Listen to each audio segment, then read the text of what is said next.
1 Problems in Pronunciation. 1. Introduction. The purpose of this book is very simple, as to help you, the reader, to pronounce English better than you do now. Millions of foreign students want to learn English as well as they can.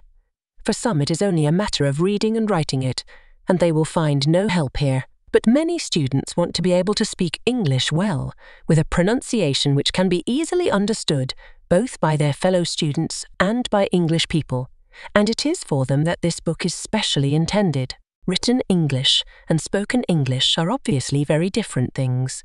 Writing consists of marks on paper which make no noise and are taken in by the eye, whilst speaking is organised sound, taken in by the ear. How can a book, which is nothing but marks on paper, help anyone to make their English sound better?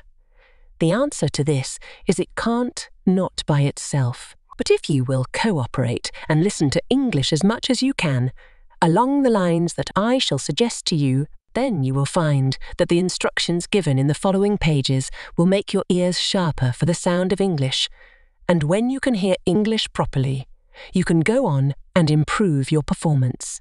Language starts with the ear. When a baby starts to talk, he does it by hearing the sounds his mother makes and imitating them. If a baby is born deaf, he cannot hear these sounds, and therefore cannot imitate them and will not speak. But normal babies can hear and can imitate.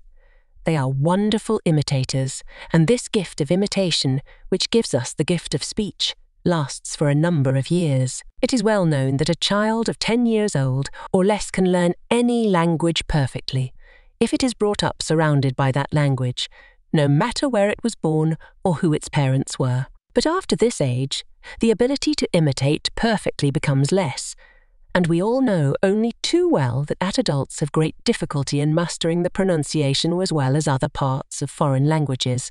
Some people are more talented than others. They find pronouncing other languages less difficult, but they never find them easy. Why is this? Why should this gift that we all have as children disappear in later life? Why can't grown-up people pick up the characteristic sound of a foreign language as a child can? The answer to this is that our native language won't let us. By the time we are grown up, the habits of our own language are so strong that they are very difficult to break. In our own language, we have a fairly small number of sound units which we put together in many different combinations to form the words and sentences we use every day.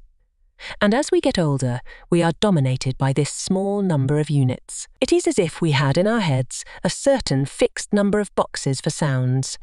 When we listen to our own language, we hear the sounds, and we put each into the right box, and when we speak, we go to the boxes and take out the sounds we want in the order we want them. And as we do this over the years, the boxes get stronger and stronger until everything we hear, whether it is our own language or another, has to be put into one of these boxes, and everything we say comes out of one of them. But every language has a different number of boxes, and the boxes are arranged differently. For example, 3 of our English boxes contain the sounds at the beginning of the words fin, thin and sin. Now, many other languages have boxes which are similar to the English ones for F sound and sound, but they do not have a special box for the sound. And we can picture this in the following. When the foreign listener hears the English the sound, he has to put it in one of his own boxes. His habits force him to do so, and he has no special box, so he puts it into either the F box or the S box. In other words, he hears the sound as either for cess, a funny for a funny S, no doubt, but he has nowhere else to put it. And in speaking, the same thing happens. If he has to say thin, he does not have the box to go to, so he goes to the nearest box available to him. He says either fin or sin, or it may be tin, if he has a box in his language. The main problem of English pronunciation is to build a new set of boxes corresponding to the sounds of English, and to break down the arrangement of boxes which the habits of our native language have so strongly built up. We do this by establishing new ways of hearing, new ways of using our speech organs, new speech habits. This may sound easy, but it isn't. Unfortunately, it is never easy to establish good habits.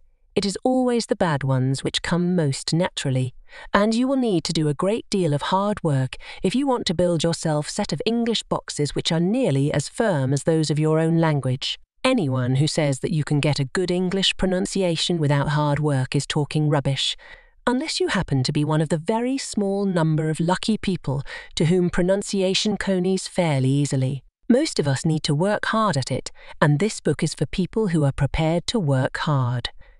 If you work hard and regularly along the lines suggested in this book, you will improve. One of the most important things to remember is that everyone can improve, even if they have no great talent for language. Quite apart from anything else, there is great satisfaction to be got from the development of what talent you have. You may never sound like a native English speaker, but at least you will have got as close to it as you can.